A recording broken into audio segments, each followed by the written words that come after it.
Please be seated. The sitting is resumed, and I shall now give the floor back to Ms. Cheek to continue with her presentation. You have the floor. Madam President, members of the court, I will now elaborate on Ukraine's right to demand good faith performance of the Genocide Convention and to not be subject to an abuse or misuse of the Genocide Convention. Without a plausible predicate act of genocide or a serious risk of it, Russia has no duty to prevent or punish under the Genocide Convention. Indeed, in order to act consistently with the object and purpose of the Convention, Russia has a duty not to act in the name of preventing and punishing genocide, since no genocide exists. Simply alleging genocide cannot give a state a right under the Convention to carry out a unilateral military operation against another state in order to prevent and punish the alleged genocide. As held by your court in military and paramilitary activities in and against Nicaragua, quote, where human rights are protected by international conventions, that protection takes the form of such arrangements for monitoring or ensuring respect for human rights as are provided for in the conventions themselves.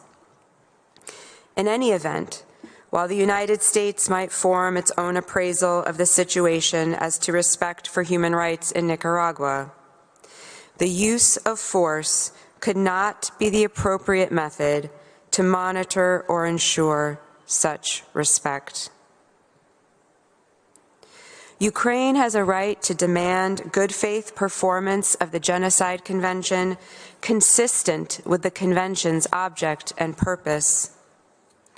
Article 26 of the Vienna Convention on the Law of Treaties sets forth the well-established principle of pacta sunt servanda, quote, every treaty in force is binding upon the parties to it and must be performed by them in good faith. The International Law Commission's commentaries on the draft articles that became the Vienna Convention explain that when drafting Article 26, quote, some members felt that there would be advantage in also stating that a party must abstain from acts calculated to frustrate the object and purpose of the treaty. The Commission, however, considered that this was clearly implicit in the obligation to perform the treaty in good faith and preferred to state the pacta sunt servanda rule in as simple a form as possible.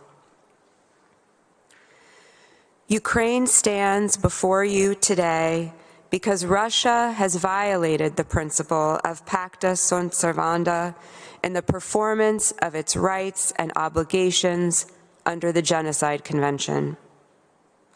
The Russian Federation has not implemented or fulfilled its obligations under the Genocide Convention in good faith. Rather, it has used a baseless accusation of genocide to justify a so-called special military operation in Ukraine commenced on the 24th of February, 2022.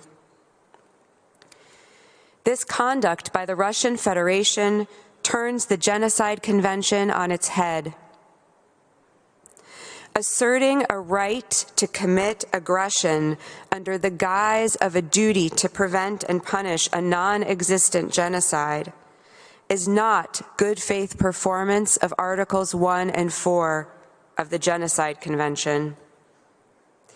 Indeed, it is an abuse of the rights granted through the Convention by each state party to all other state parties. Russia has taken a fundamental peremptory norm of international law, codified in one of the most important human rights treaties that emerged from World War II, and turned it into a charade. The conclusion that Russia's actions violate the treaty gained further support from the decision of your predecessor court in the case of certain German interests in Polish Upper Silesia.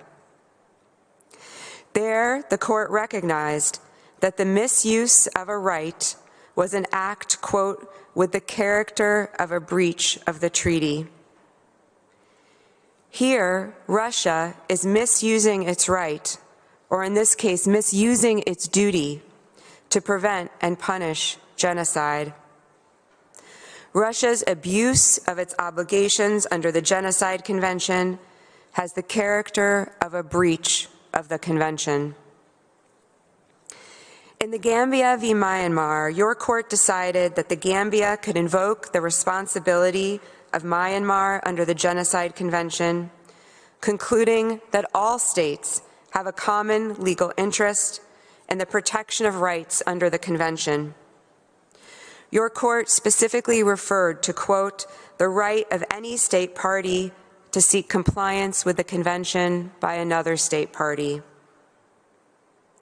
The contracting parties also have a common legal interest in ensuring that actions taken to implement Articles 1 and 4 of the Convention are taken in good faith, without abuse or misuse, consistent with the Genocide Convention's object and purpose. Otherwise, the Genocide Convention would lose the humanitarian character that this court has said is at the core of the treaty. Instead, the Genocide Convention could become a cynical tool enabling violations of sovereignty and human rights. Every contracting party has a right and interest in not seeing the Genocide Convention devalued in this manner. But today, Ukraine stands before you as not just another contracting party to the Convention, but as a party suffering direct harm as a result of Russia's abuse of its rights and duties under the Convention.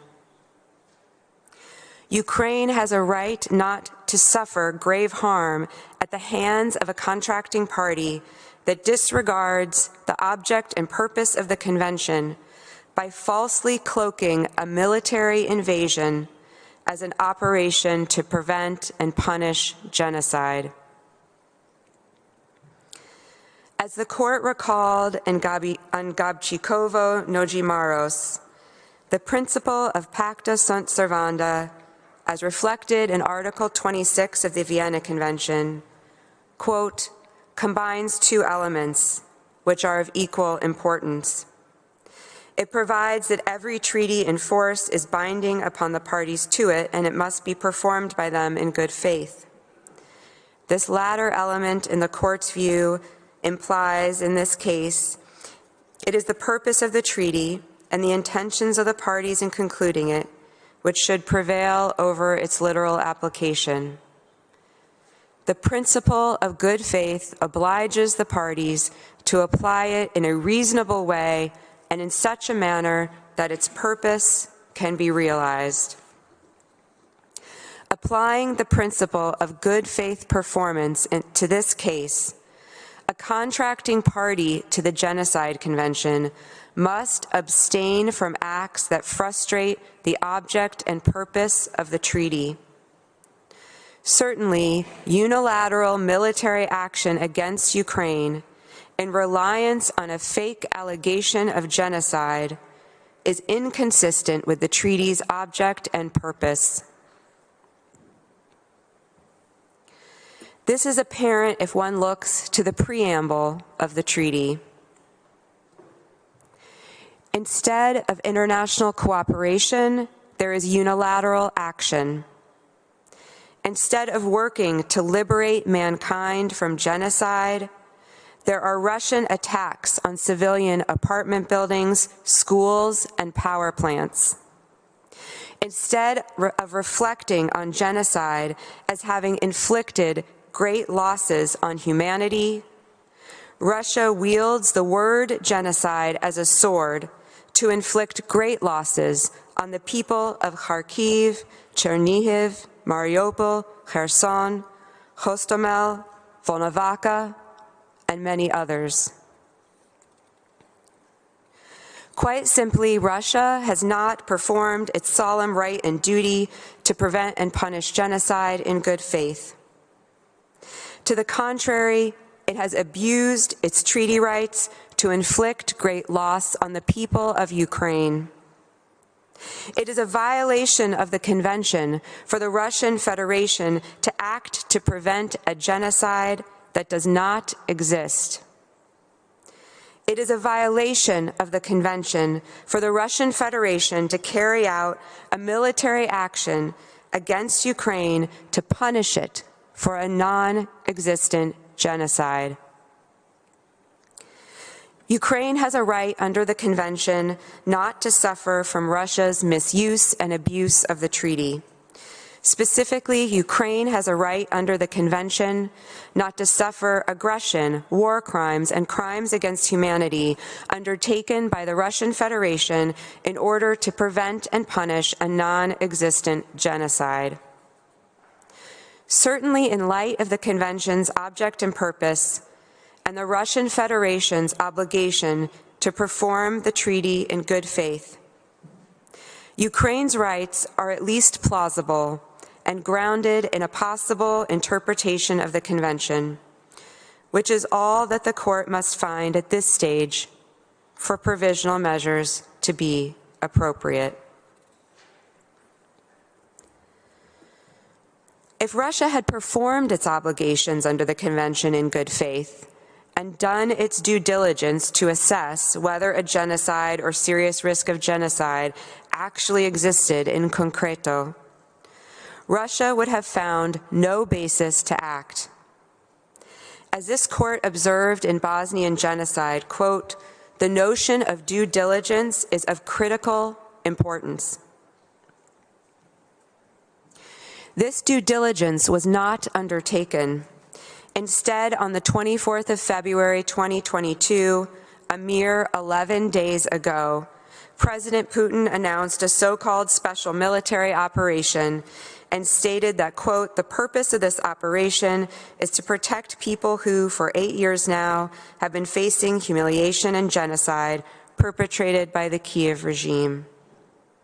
On that same day, the permanent representative of the Russian Federation to the United Nations stated in an emergency session of the UN Security Council that, quote, "The goal of this special operation is protection of people who have been victimized and exposed to genocide by the Kiev regime." The next day, Russia's ambassador to the European Union justified the invasion by saying, quote, "We can turn to the official term genocide as coined in international law." And of course, as we know, it is the Genocide Convention that defines genocide under international law. As Professor Tuvenan noted, the Russian Investigative Committee has for years claimed that, quote, "that the 1948 Convention on the Prevention and Punishment of the Crime of Genocide has been systematically violated in eastern Ukraine." In November 2021, as yet another example, the Russian ambassador to the Contact Group for Eastern Ukraine, Boris Gryzlov, described certain actions taken by the President of Russia as, quote, "a forced response to the actions of Kiev, which are aimed at escalating the conflict and actually fall under the United Nations Convention on the Prevention of Genocide." Russia has now acted on this fundamentally flawed legal basis, brandishing the language of human rights and claiming a duty to prevent and punish genocide grounded in the Convention. The world is watching a military invasion that Russia launched under the guise of a duty to protect the Ukrainians of the Donbas region from genocide. It was launched to purportedly punish the alleged perpetrators of Kiev, who are implausibly accused of being Nazis. There is a sad and tragic irony here, as Russia's abuse and misuse of the Genocide Convention and Russia's failure to perform its obligations under the Convention in good faith has led to a very real human rights tragedy, as my colleague Mr. Gimblett will explain in greater detail. Under the pretext of acting to prevent and punish genocide in eastern Ukraine, the Russian Federation has sent tens of thousands of troops across Ukraine's northern border with Belarus. Bombs have rained down on the city of Chernihiv in the north. Russian troops are approaching Odessa from the Black Sea in the south. Bombs are raining down on the capital of Kiev in central Ukraine. Russia's military onslaught is in no way limited to eastern Ukraine and belies its justification for its actions. Your court explained in Bosnia genocide, quote, "It would be paradoxical if states were thus under an obligation to prevent, so far as within their power, commission of genocide by persons over whom they have a certain influence, but were not forbidden to commit such acts through their own organs. In short, the obligation to prevent genocide necessarily implies the prohibition on the commission of genocide." The case before you presents a further paradox. It is paradoxical for a state to invoke a breach of the Genocide Convention as a justification for military invasion, to punish Ukraine, its democratically elected leaders, and its people, despite the fact that there is no plausible evidence of genocide at all. I believe Mr. Zion said that Russia lies. Professor Tuvanam pointed to Russia's complete disregard for international law, and both of those statements are true. And when Russia acts to prevent and punish genocide without basis, it offends the humanitarian principles enshrined in the Genocide Convention. The text of Article 1 of the Genocide Convention speaks of the duty to protect and punish. Other provisions of the Genocide Convention give further content to the scope of that duty. Article 4, as previously mentioned, focuses on the punishment of those who commit genocide. Article 5 points to legislation to provide effective penalties for those found guilty of genocide. Article 6 speaks to the prosecution of those accused of committing genocide, and Article 7 speaks of extradition. Article 8 states that a contracting party, quote, "may call upon the competent organs of the United Nations to take such action under the Charter of the United Nations for the prevention and suppression of acts of genocide." But Russia is not focused on any of these things. Instead, it has chosen to wage a war. As the court recognized in the Bosnia genocide case, with regard to the duty to prevent genocide under the Convention, quote, "It is clear that every state may only act within the limits permitted by international law. In this regard, Article 8 of the Convention provides useful context regarding the limits on the duty to prevent and punish under Article 1. Article 8 expressly refers to the UN Charter and appropriate actions for the prevention and suppression of acts of genocide. Article 8 thereby anchors the duty to prevent and punish genocide in the principles of international law reflected in the UN Charter. Madam President, members of the Court, Russia's military action against Ukraine, based on a manifestly false claim of genocide, is inconsistent with the Genocide Convention and exceeds the limits permitted by international law. After you hear about the urgency of the situation and irreparable harm from my colleague, Mr. Jonathan Gimblett, Professor Harold Hanju-Ko will address the provisional measures requested by Ukraine, including their link to these rights Ukraine seeks to preserve until the merits of the case can be decided. Madam President, I would now ask you to call upon Mr. Jonathan Gimblett. Thank you. Thank you for your statement, Ms. Cheek. I now give the floor to Mr. Jonathan Gimblett. You have the floor, sir.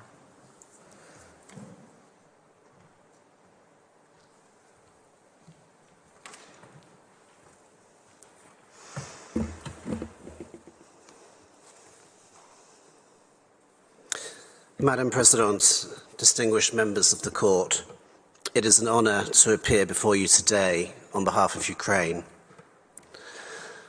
I will explain why the conditions of irreparable harm and urgency are amply satisfied in the circumstances of this case and require the indication of provisional measures with the minimum delay possible. The Court has repeatedly interpreted its power to indicate provisional measures as arising when irreparable prejudice could be caused to rights which are the subject of judicial proceedings, or when the alleged disregard of such rights may entail irreparable consequences. The Court has also frequently stated that it will exercise that power only if there is urgency, in the sense that there is a real and imminent risk that irreparable prejudice will be caused to the rights claimed before the Court gives its final decision. In assessing whether this condition is satisfied, the Court looks at a variety of factors depending on the facts of the case. For example, in cases involving ongoing conflict, the Court typically considers whether the population at risk is particularly vulnerable. Other relevant factors are the fragility of the overall situation, including the likelihood of aggravation of the dispute, and the risk of recurrence of harm. All of these factors point unambiguously to the existence of an urgent situation in Ukraine requiring provisional measures. As Ms. Cheek has explained, Ukraine has a right not to suffer detriment as a result of the bad faith implementation of the Genocide Convention by another contracting party. Since the 24th of February 2022, the Russian Federation has been engaged in widespread military operations on Ukrainian territory based on its false allegation of an ongoing genocide in Donbass, which it says requires that it intervenes to protect the population of that region. As I will explain next, those military operations have triggered a military, humanitarian, and environmental crisis of a like not seen in Europe since 1945. I will conclude by showing that all of the factors indicating urgency that I outlined earlier are engaged in this crisis. Anyone who has watched the television news outside Russia in the past 11 days knows that President Putin's so-called special military operation for the purpose of preventing genocide is far from the surgical, limited action implied by that euphemism. In reality, Russia has been engaged in a full-scale invasion of Ukraine, attacking simultaneously from the north, the east, and the south, with the objective of capturing the major population centres. It is equally obvious that this invasion has caused, is causing, and will continue to cause huge human suffering, including through the widespread commission of war crimes, the displacement of literally millions of civilians, and the privations imposed on many millions more who are trapped in cities facing savage and indiscriminate bombardment by the Russian armed forces. After describing those human impacts, I will speak briefly about the catastrophic environmental consequences of Russia's actions. It has been obvious since the earliest days of Russia's invasion that war crimes are being committed. As early as the 28th of February, 4 days into the operation, the ICC prosecutor announced that he was seeking authorization to open an investigation into Russia's conduct, while noting that a referral from an ICC state party would allow his team to get to work immediately. Referrals from a record 39 states parties were promptly received, allowing the investigation to be formally opened 2 days later on the 2nd of March. As the Prosecutor General of Ukraine explained in a communication to the Office of the Prosecutor of the International Criminal Court on the 28th of February, which you will find at tab 50 in your folder, these crimes include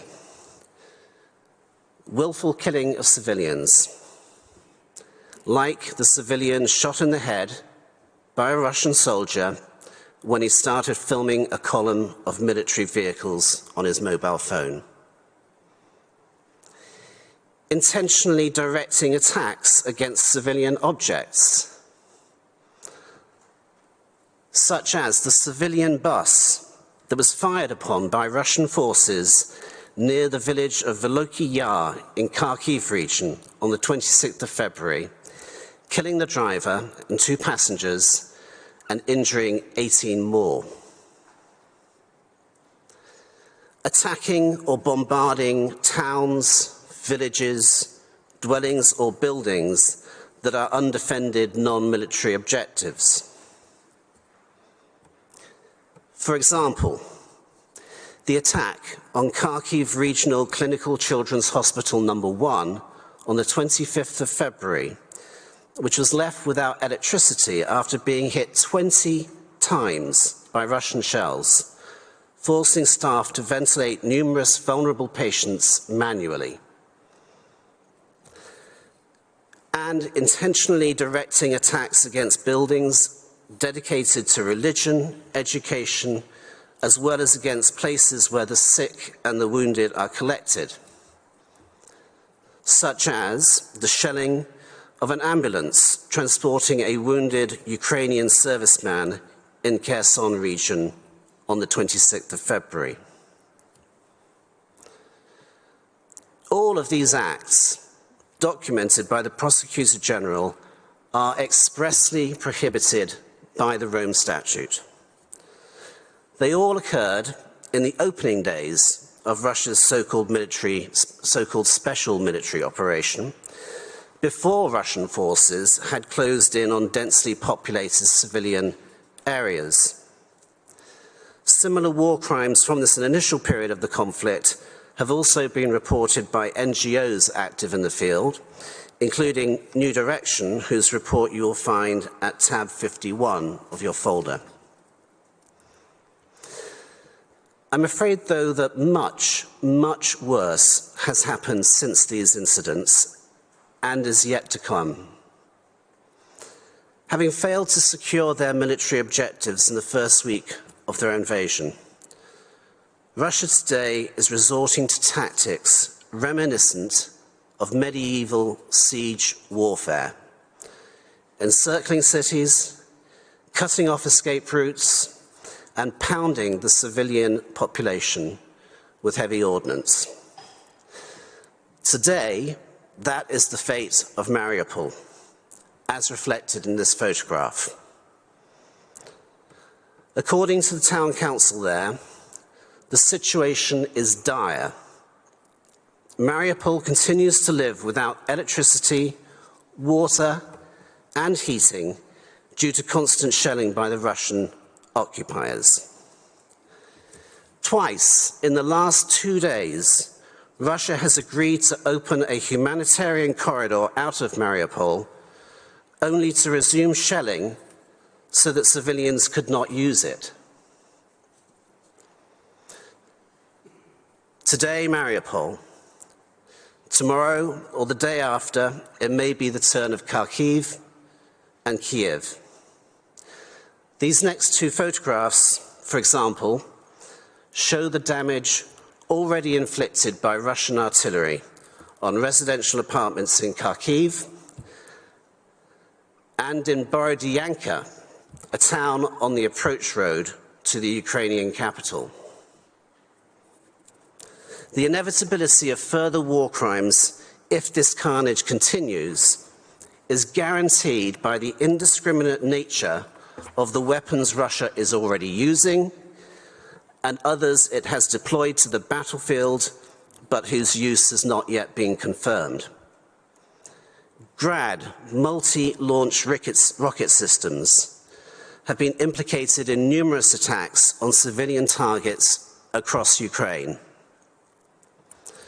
The use of cluster bombs by Russian forces has also been reliably documented. Perhaps equally concerning, though, as the use of these barbaric weapons, is the fact that Russia is reported to have deployed its TOS-1 platform to Ukraine. The thermobaric rockets fired by this platform, also known as vacuum bombs, literally suck the oxygen out of the air to produce a longer blast wave than conventional bombs.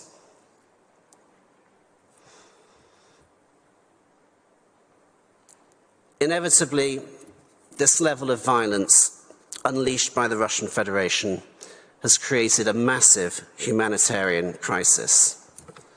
As Michelle Bachelet, the UN High Commissioner for Human Rights, reported to the Human Rights Council on the 3rd of March, over 2 million people have been forced to flee their homes.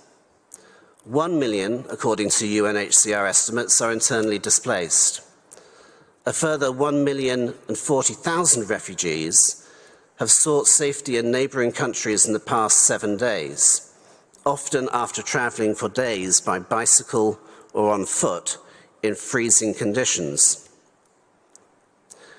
UNHCR has estimated that up to 4 million people could leave the country in the coming weeks if the conflict continues.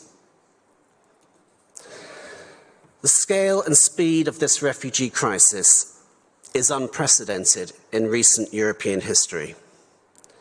As the High Commissioner for Refugees, Filippo Grandi, said in a statement the same day, the 3rd of March, in just 7 days, 1 million people have fled Ukraine, uprooted by this senseless war.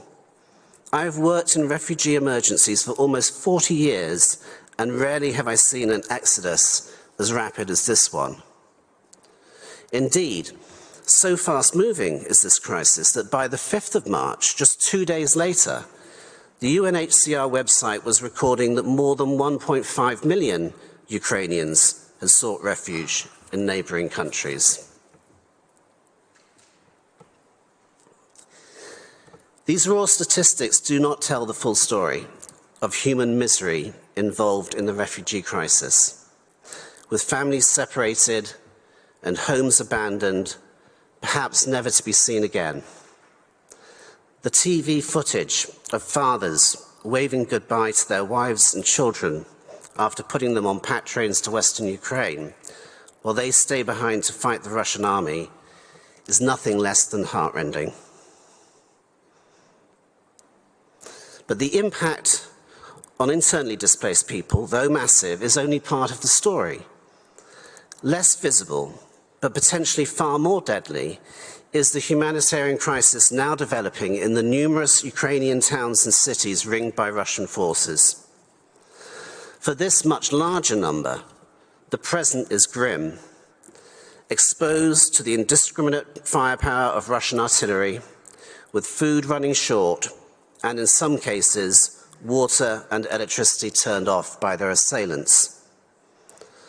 A glimpse of the misery suffered by this group is provided by this photograph of children sheltering under a now destroyed traffic flyover from the shelling in Irpin, Kiev region. We will all have seen the television footage last night of people scrambling to get out of Irpin, with civilians losing their lives to Russian shells in the process. Bad as things are today, however, they can only get worse with every day that the Russian military campaign continues. As if all this human suffering was not enough, Russia's military action also poses grave environmental risks, not only to Ukraine, but also for the wider region. This is especially relevant given the court's statement in its advisory opinion on the legality of the threat or use of nuclear weapons, that the obligation on states to ensure that activities within their jurisdiction or control do not adversely affect the environment of other states applies in the context of armed conflict. A full-scale military invasion like that we are witnessing today involves countless environmental harms, many irreversible, a full description of which would fill a library. In the interest of time, I will mention two only. First, the world has witnessed with growing unease the Russian armed forces' recklessness with regards to the impact of its actions on Ukraine's civil nuclear industry. In the opening days of the invasion, Russian vehicles swept into the Chernobyl protected zone, tearing up radioactive soil and increasing the background level of radiation in the area 20-fold. Fortunately, the new safe confinement structure, which you can see in this image, completed in 2016 to seal off the remains of Chernobyl's damaged reactor number 4, appears not to have been damaged in Russia's military operation to date. Concerns over Russia's disregard for nuclear safety reached new highs in the early hours of the 4th of March, when Russian forces shelled the nuclear power station at Zaporizhzhia, the largest nuclear facility in Europe. You'll find at tab 55 in your folder a statement of the 4th of March by IAEA Director General Rafael Mariano Grossi, reflecting the seriousness of the situation that morning. Again, the world was fortunate that the resulting damage affected only a training facility and none of the 6 reactors located nearby. These were near misses, to be sure. In both cases, Russia's military aggression could have resulted in a new nuclear catastrophe affecting not only Ukraine or Russia, but potentially a vast surrounding area. And with the IAEA now expressing concern about the Ukrainian nuclear authorities' inability to communicate with the staff operating these facilities, the danger is far from over. Second, in an attempt to deprive Ukraine of fuel, Russia has attacked numerous fuel depots, releasing vast clouds of toxic smoke into the atmosphere. For example, this photograph shows the aftermath of a Russian missile attack on a petroleum storage depot in Vasilkiv, near Kiev. There have been numerous other attacks of this kind since Russian operations began on the 24th of February. Yet, in another indication of how Russia turns truth on its head, Ukraine has information that Russia is handing out gas masks to local militants and the Russian military in Donetsk in preparation for a false flag operation involving the blowing up of industrial tanks with chemicals. You will find a diplomatic note from the Ukrainian permanent representative to the OPCW describing this plan in more detail at tab 56 of your folder. These incidents demonstrate the utter disregard of the Russian military for the environmental consequences of their actions.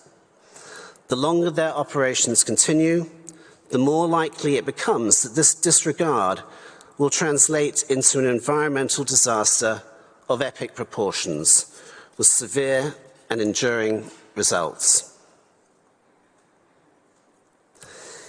In my remaining time, I will show how the appalling human and environmental consequences of Russia's invasion of Ukraine satisfy the conditions of irreparable harm and urgency to which the court looks when considering the appropriateness of provisional measures.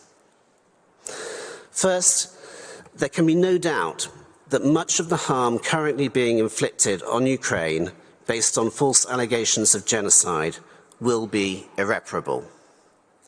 The court has frequently stated that loss of life constitutes an irreparable harm.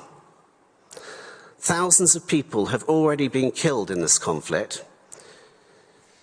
Ukraine regrets the unnecessary loss of lives on both sides.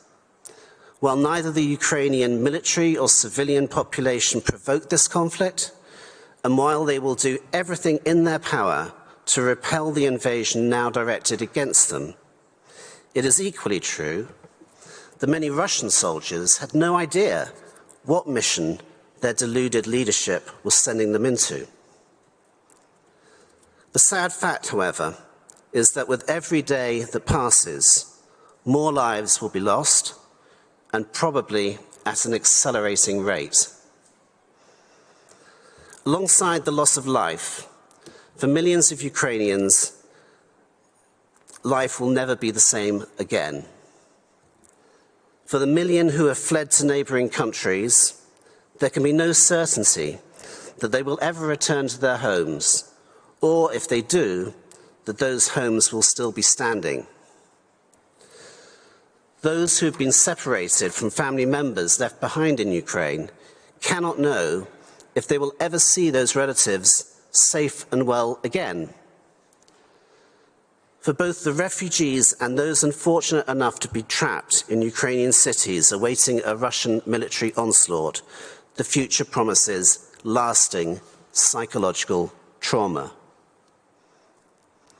Finally, much of the environmental damage inflicted on Ukraine by the Russian invasion will likely prove irreparable in the near to medium term. The Chernobyl disaster of 1986 teaches us that the effects of nuclear accidents endure for hundreds and even thousands of years. The CO2 being released as a result of Russia's scorched earth tactics will likewise linger in the atmosphere for the long term, compounding the effects on climate of the greenhouse gases already to be found there. In addition to threatened irreparable harm, each of the indicators of urgency to which I referred earlier in my remarks is amply satisfied here. In short, there is no doubt that unless this court acts now, irreparable prejudice will be caused to Ukrainian rights before the court gives its final decision. Indeed, that irreparable prejudice is happening now and only grows with every day that passes. First, it almost goes without saying that the population of Ukraine is extremely vulnerable to the violence being inflicted on it by the Russian Federation. Millions are trapped in cities that are being ruthlessly bombarded and lack food, electricity, and water. According to Ms. Bachelet, who I quoted earlier, 1 million more are internally displaced within Ukraine, and the UNHCR's latest figures show that 1.5 million more are now living as refugees in neighbouring countries.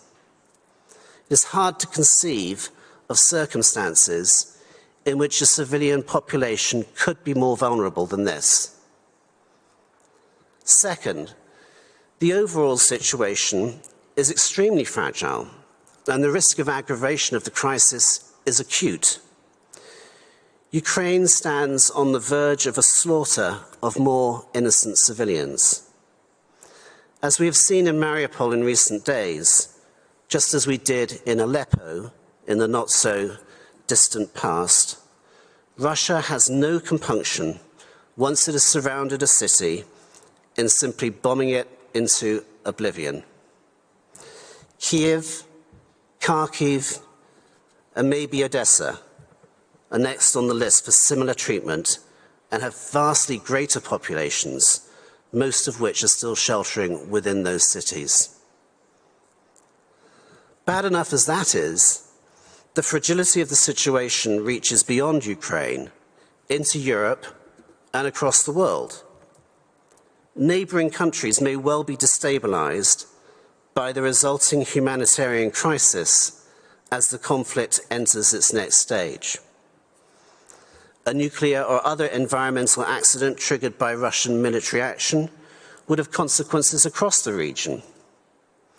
And hard as it is to believe, President Putin's brinkmanship in raising the alert state of Russia's nuclear forces has placed the entire world at jeopardy of strategic miscalculation by an increasingly out-of-touch Russian leadership.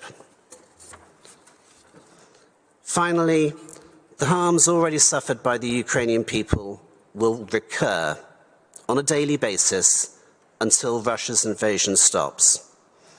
Unless the court acts now, the human and environmental impacts I described earlier will intensify and continue until Russia has achieved its ultimate goal, whatever that may be.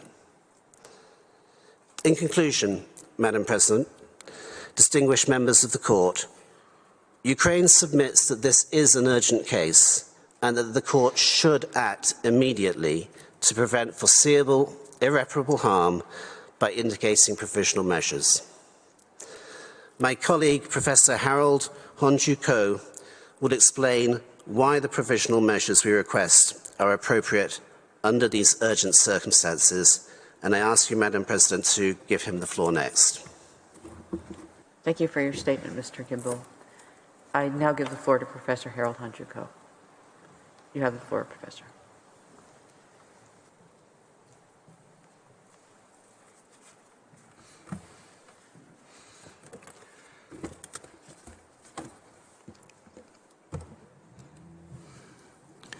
Madam President, distinguished members of the court, I'm honored to present Ukraine's prayer for provisional relief.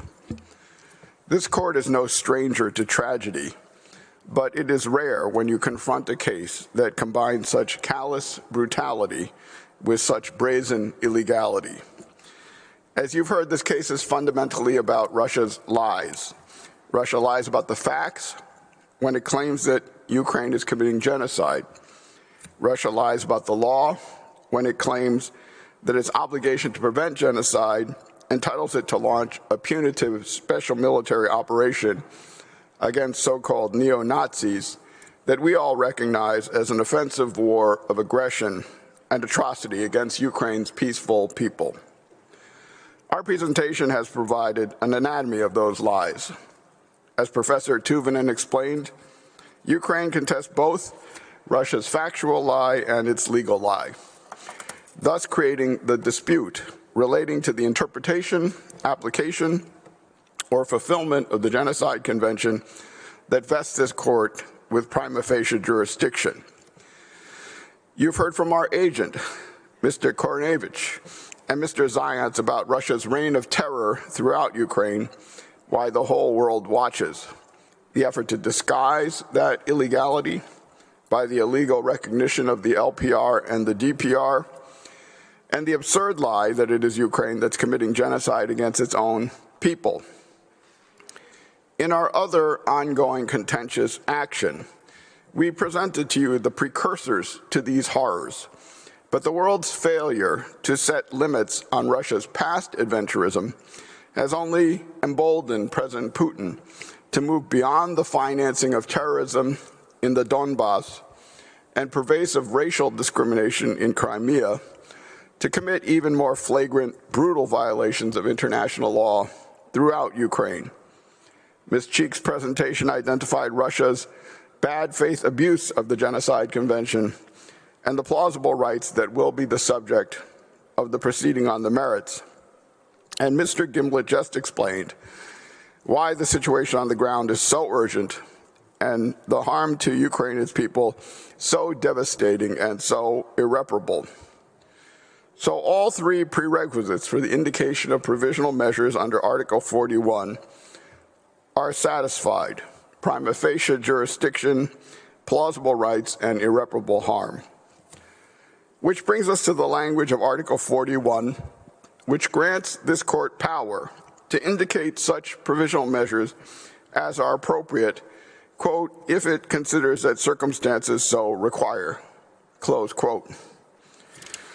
To decide what measures are appropriate under these circumstances, you should treat this as a singular case, which until now most of us have contemplated only in the hypothetical. A permanent member of the United Nations Security Council decides, with planned premeditation, to commit naked aggression and war crimes by launching a broad and brutal military campaign against an innocent neighbor and its civilian population based on the false pretext that the target state is committing genocide. When confronted by such open illegality, is this court utterly powerless to stop it? And can that P5 member stubbornly continue that abuse, paralyze the UN system, and immunize its actions from international law? The answer to these questions must be no. But in the face of Russia's concerted and shameless aggression, what can and should this court do? Obviously, you should act immediately to prevent irreparable prejudice to the rights of the Ukrainian people and of Ukraine. You should order the parties to prevent the aggravation and extension of their dispute under the Genocide Convention. But the court's provisional measures have a broader purpose as well: to prevent nullification of the legal issues in the case by prohibiting the respondent state from creating a fait accompli before you can decide on the merits of the claim. This court is uniquely positioned to issue the direct measures that would stop the carnage and preserve the legal position pending a hearing on the merits. In so doing, as Judge Locke wrote in the Lockerbie case, in fact, the court is the guardian of legality for the international community as a whole, both within and without the United Nations. As the Supreme Court of the United States announced more than 200 years ago in the landmark case Marbury versus Madison, it is emphatically the province and duty of the judicial department to say what the law is. Faced with a powerful political actor defiant toward its authority, that court clearly declared that the legal instrument at issue provided no legal authority for flouting bedrock constitutional norms. Similarly, as the principal judicial organ of the United Nations, your duty here is to make the prima facie determinations under the Genocide Convention that announce that the court will not abide Russia's flouting of that treaty's bedrock norms. Since the Genocide Convention entered into force, we've come a long way in building a network of international and transnational law. The court may take judicial notice that within days of Russia's invasion, related matters have already come before many other international organizations. The UN General Assembly which has adopted a resolution calling for the immediate withdrawal of Russian forces from Ukraine. The International Criminal Court, which, as you've heard, has received referrals of the situation from 39 states. The UN Human Rights Council, which has established an international commission of inquiry for Ukraine. The European Court of Human Rights, which has issued an interim order requiring that Russia refrain from military attacks against civilians and civilian objects. Regional organizations and nation states, which are imposing a vast web of rigorous sanctions on Putin and his accomplices based on their illegal activities, and national prosecutors who have already begun to launch investigations into whether Russia's leaders have committed the crime of aggression. Within its own legal mandate, each of these bodies must do its own job. So if you speak clearly and decisively now, you will not act alone. Other parts of the international legal system will act in concert with you, focusing on other aspects of Russia's aggression. But amid this broad network of legal activity, your order is the essential spark that will inspire other competent international organs and agencies to take the further steps necessary to protect peace, security, accountability, and human rights in this rapidly deepening crisis.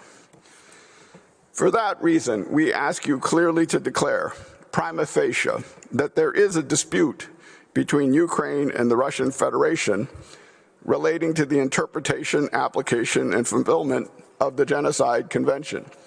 In particular, Article 1, which addresses obligations of states to prevent and punish genocide, and Article 4, which addresses punishment of those who commit genocide.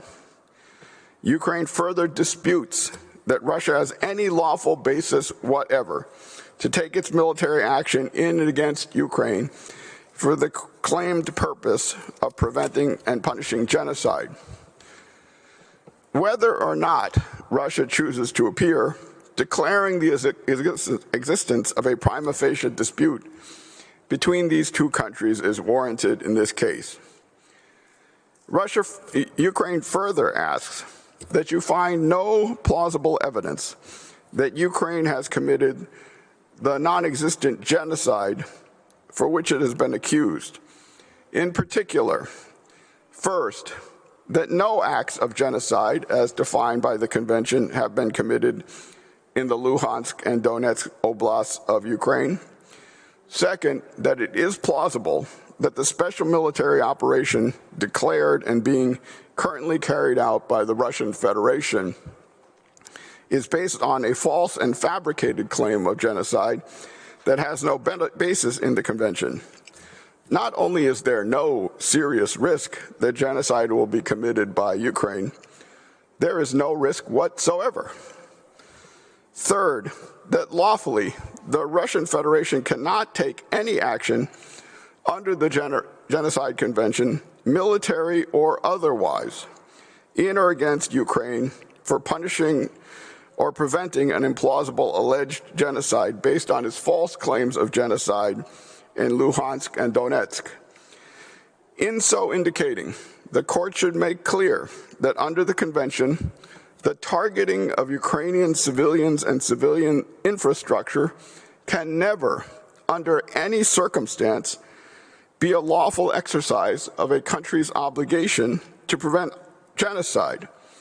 And even if Russia scrupulously complied with the law of armed conflict, which of course it is most assuredly not doing, acts of aggression against Ukraine's defenders can never be a lawful exercise of a country's obligation to prevent and punish genocide. And fourth, that the Russian Federation may not invoke a false claim of genocide committed by Ukraine as a legal basis to justify the actions of the Russian Federation in recognizing the independence of the so-called DPR and LPR. Now, within this broader factual context, other international bodies, including the International Criminal Court and the European Court of Human Rights, are exploring the scope of accountability for particular actions by Russia, its leaders, and its proxies. But given this court's special, unique status in international law, the whole world is looking to you for guidance and leadership. Once you have fulfilled your role, these other bodies can fulfill theirs. A recognition that Russia has no colorable legal basis in the Genocide Convention for its brutal actions in Ukraine would provide ample legal grounds for the first two specific provisional measures we request. These measures are clearly linked to the rights asserted by Ukraine regarding Russia's bad faith invocation of the Convention and Russia's abuse of its rights under Articles 1 and 4 of the Convention. Under the first provisional measure requested, the Russian Federation shall immediately suspend the military operations commenced on 24 February 2022 that have as their stated purpose and objective the prevention and punishment of acclaimed genocide in Luhansk and Donetsk. Far from being unprecedented, this court has ordered similar provisional measures before against an ongoing military operation being committed by a permanent member of the UN Security Council. As you well recall, in Nicaragua versus United States, this court declared that the United States of America should immediately cease and refrain from any action restricting, blocking, or endangering access to or from Nicaraguan ports, and in particular the laying of mines in the port of Corinto. That order added, as yours could as well, that the right to sovereignty and to political independence possessed by Ukraine here, like any other state of the region or of the world, should be fully respected and should not in any way be jeopardized by any military and paramilitary activities which are prohibited by principles of international law. In particular, the principle that states should refrain in their international relations from the threat or use of force against the territorial integrity or the political independence of any state, and the principle concerning the duty not to intervene in matters within the domestic jurisdiction of a state, principles embodied in the UN Charter.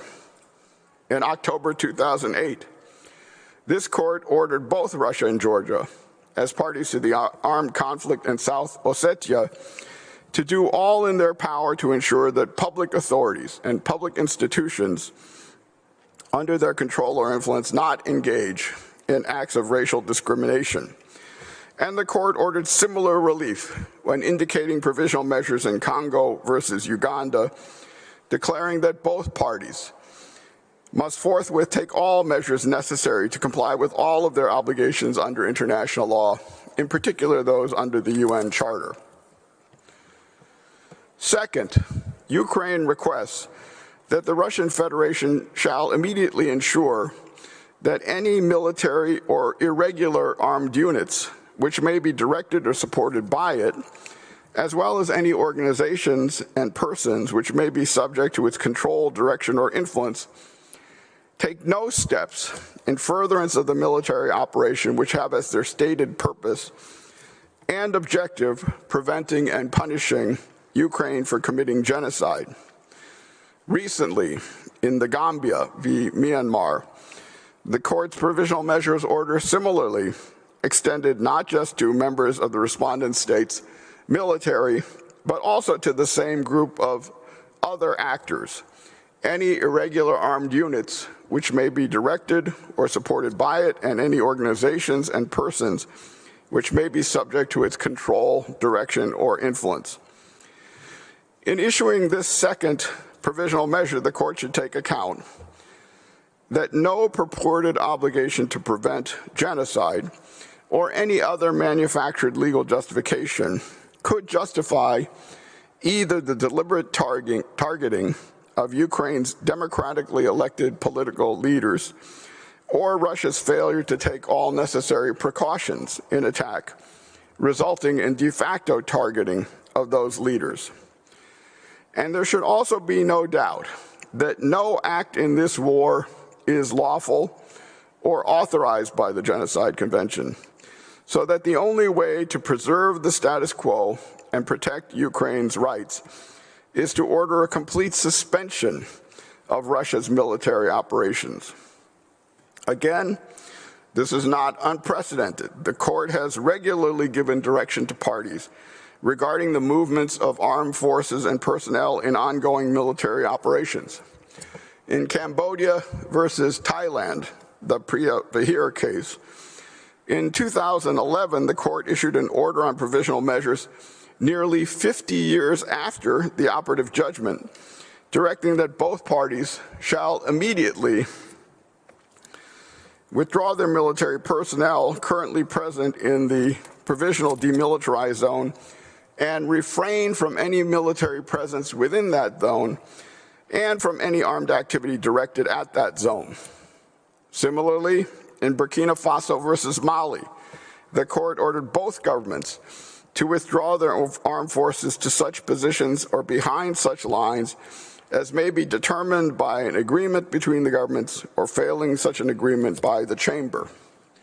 In Costa Rica versus Nicaragua, the court likewise ordered each party shall refrain from sending to or maintaining in the disputed territory any personnel, whether civilian, police, or security.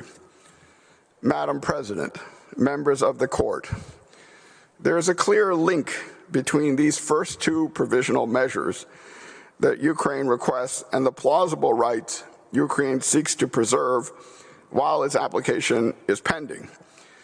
As you've heard, the risk that Russia will irreparably harm Ukraine and its people in the name of preventing and punishing a non-existent genocide is very real. Unless Russia halts its military operation, Ukraine's plausible claim that Russia is violating and abusing the convention will only be heard when it's too late. As Ms. Cheek explained, the rights that Ukraine asserts are grounded in Russia's bad faith performance of its obligations and its abuse of its duty to preserve and punish genocide under Articles 1 and 4 of the Convention. The first two provisional measures share a direct link to Ukraine's right under Article 1 to good faith performance of the Convention by any state party. Russia's abuse of the Convention is the source of its claimed authority to use force in Ukraine. Thus, provisional measures by your court directed against that lawless use of force would directly target the abuse of rights at issue here. Third, Ukraine requests that this court direct the Russian Federation to prevent any aggravation or extension of the dispute by refraining from any action and providing assurances that no action is taken that may aggravate this dispute or render it more difficult to resolve. This court gave similar direction when indicating provisional measures in Congo, Uganda, directing that both parties must forthwith prevent and refrain from any action, and in particular any armed action, which might prejudice the rights of the other party and aggravate or extend the dispute or make it more difficult to resolve. The court gave nearly identical directive in its order in Cameroon, Nigeria, again declaring both parties should ensure that no action of any kind, and particularly no action by their armed forces, is taken which might prejudice the party's right in respect of a future judgment or otherwise aggravate or extend the dispute before it. Given the level of atrocities that are multiplying daily and that you heard of from Mr. Gimblett, the court should further order Russia not to aggravate the ongoing dispute by refraining from violations of human rights and humanitarian law in the course of military activities. In the Gambia versus Myanmar, you recall this court gave specific instruction that entities under its judicial supervision shall not commit genocide, conspiracy to commit genocide, complicity in genocide, or attempts to commit genocide. In Congo, Uganda, the court likewise ordered that both parties must forthwith take all measures necessary to ensure full respect within the zone of conflict for fundamental human rights and for applicable provisions of humanitarian law. Less than 3 months ago, in Armenia versus Azerbaijan, the court ordered the parties to protect from violence and bodily harm all persons captured in relation to a conflict who remain in detention and ensure their security and equality before the law. The threat to the Ukrainian people is no less urgent. Fourth and finally, Ukraine requests that the Russian Federation shall provide a report to the court on measures taken to implement the court's order on provisional measures 1 week after such order, and then on a regular basis to be fixed by the court. The gravity and rapidly evolving nature of the situation in Ukraine, which has changed by the hour, call for a clear and ongoing reporting requirement to monitor Russia's compliance with the order you may issue. Regular public reporting, as was ordered in the Gambia versus Myanmar, can allow you more directive rulings in the future if monitoring demonstrates that Russia has refused to comply until the court can render final decision in this case. Like the other measures we request, the fourth measure has the express goal of protecting the integrity of this proceeding before the court and assuring that the court is properly equipped in due course to decide the merits of Ukraine's claim. Whether or not Russia chooses to appear and defend in these proceedings, it would be subject to the court's prima facie jurisdiction under the convention and should be required to account for its compliance with binding orders of the court. To be clear, the preliminary relief we request will not be the final relief requested. On the merits, Ukraine will seek final declarations of illegality, specific assurances, guarantees of non-repetition that the Russian Federation will not take any unlawful measures in and against Ukraine, including the use of force on the basis of its false claim of genocide. In time, Ukraine will seek full reparations for all damages caused by the Russian Federation as a consequence of any action taken on the basis of Russia's false and fabricated claim of genocide. But those requests are for later.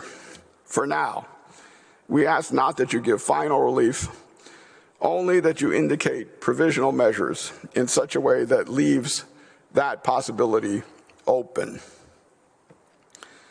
Madam President, members of the court, in less than 2 weeks, this case has become much bigger than just Ukraine versus Russia. It has become a test of who will prevail, Russia or the post-war international legal order. The tragedy we are all witnessing in the streets of Kyiv, Kharkiv, Mariupol, Kherson, Volnovakha, and so many other Ukrainian cities is precisely what our modern international legal system was designed to prevent. Just 77 years ago, we, the peoples of the United Nations, determined to save succeeding generations from the scourge of war, to reaffirm faith in fundamental human rights, and to establish conditions under which justice and respect for the obligations arising from international law can be maintained, created the United Nations and this court. But what is the point of having these bodies if they do not act strongly at this moment of transparent aggression and injustice? Madam President, members of the court, President Putin's short game is force, The world's long game is law. For the other institutions to do their job, inside and outside the UN system, first, you must do yours. The court's limited role at this juncture is to order the urgent measures of protection that we request that would enable the convention and the broader UN system of which it is a part to work as intended. But if this court does not act decisively against this level of aggression and atrocity based on outrageous abuse of one of the world's most important human rights treaties, rest assured, this would not be the last such case. Putin's aggression and atrocity would not end with Ukraine. If this court cannot decisively order Russia to stop its military actions, grounded in flagrant abuse of and disrespect for the Genocide Convention, why should any permanent 5 UN member see international law as a meaningful obstacle to whatever it might perceive as necessary military action? Then why wouldn't we be forced to concede that the post-war international legal project has failed? Madam President, members of the court, that cannot be the outcome here. Of course, there are limits to what the principal judicial organ of the United Nations may do.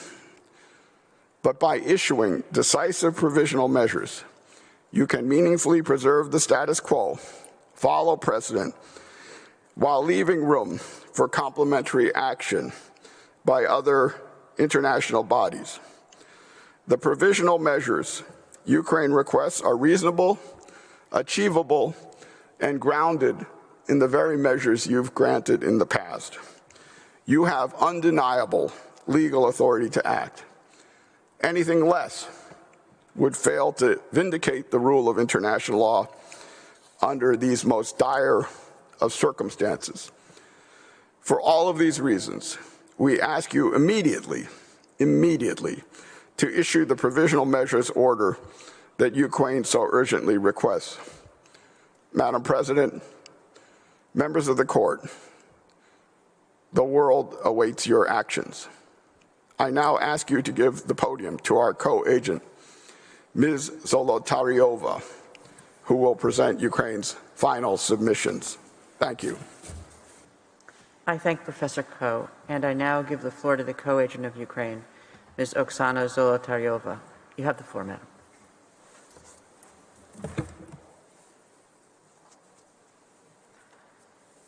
Madam President, distinguished members of the court, I am honored to conclude Ukraine's oral pleadings and make Ukraine final submissions regarding its urgent request for the indication of provisional measures. Ukraine has now faced 11 days of Russia's brutal invasion of Ukraine. Many people said we could not withstand Russia's aggression for so long. They underestimated the people of Ukraine.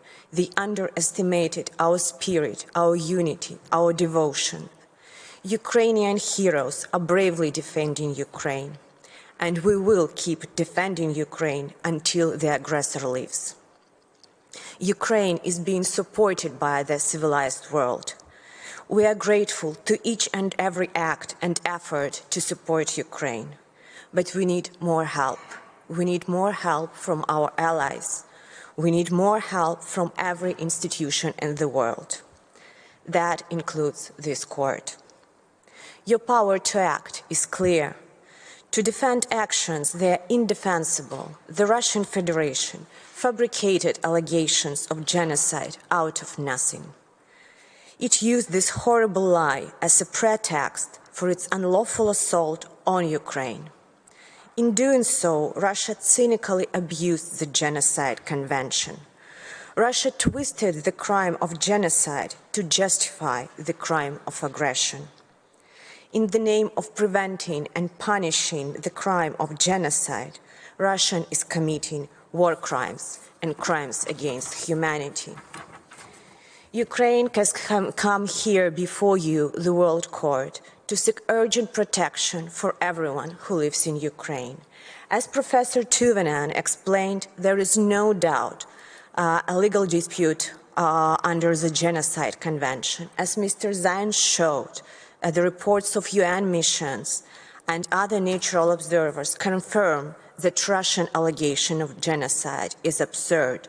Marnichik demonstrated Ukraine's right not to be illegally invaded based on a bad faith abuse of the Genocide Convention by Russia. Mr. Gimblett highlighted the extreme urgency of the situation, and Professor Ko explained why the court can and must order the measures Ukraine requests. I could rest the Ukraine's case here, but in this difficult moment, I am compelled to remind the court of the real human stakes of Ukraine's requests. As I am speaking, the Russian Federation continues its relentless assaults on our cities, on our towns, on our villages, on our people. This assault has taken many forms. My hometown of Kharkiv suffers for days from indiscriminate shellings, but heroically resists. Churches are ruined, hospitals are ruined, universities are ruined, civil infrastructure is ruined there. None of this can be considered as legitimate military target. The world is witnessing and documenting how Russia kills civilians in its indiscriminate attacks. We don't know yet the true number of Ukrainians that Russia has murdered in the past 11 days. We can only guess how many more will be murdered in the next 11 days if this senseless aggression does not stop. In these extraordinary circumstances, Ukraine requests that the court order the following provisional measures. A. The Russian Federation shall immediately suspend the military operations commenced on 24th of February 2022 that have as their stated purpose and objective the prevention and punishment of a claimed genocide in Luhansk and Donetsk Oblast of Ukraine. B. The Russian Federation shall immediately ensure that any military or irregular armed units which may be directed or supported by it, as well as any organizations and persons which may be subject to its control, direction, or influence, take no steps in furtherance of the military operation, which have as their stated purpose and objective preventing or punishing Ukraine for committing genocide. C. The Russian Federation shall refrain from any actions and shall provide assurances that no action is taken that may aggravate or extend the dispute that is subject of this application or render this dispute more difficult to resolve. D. The Russian Federation shall provide a report to the court on measures taken to implement the court's order on provisional measures 1 week after such order and then on a regular basis to be fixed by the court. Madam President, members of the court, before I conclude Ukraine's case on its request for provisional measures, I would like to refer to the words of the Secretary General of United Nations, Antonio Guterres, immediately following the resolution of the General Assembly condemning Russian actions, and here I quote, "People of Ukraine desperately need peace, and people around the world demand it," end of quote. On behalf of the government of Ukraine and on behalf of the people of Ukraine, I thank you for your attention in this matter of national life or death. I respectfully urge the court to issue your order with utmost urgency. We are in your hands. Thank you. I thank the co-agent of Ukraine, whose statement brings to an end the hearing on the request for the indication of provisional measures submitted by Ukraine in the case concerning allegations of genocide under the Convention on the Prevention and Punishment of the Crime of Genocide, Ukraine versus Russian Federation. I would like to thank the agent, co-agent, counsel, and advocates of Ukraine for their statements. In accordance with the usual practice, I shall request the agent of Ukraine to remain at the court's disposal to provide any additional information the court may require. The court will render its order on the request for the indication of provisional measures as soon as possible. The parties will be advised in due course as to the date on which the court will deliver its order in a public sitting. Since the court has no other business before it today, the sitting is declared closed.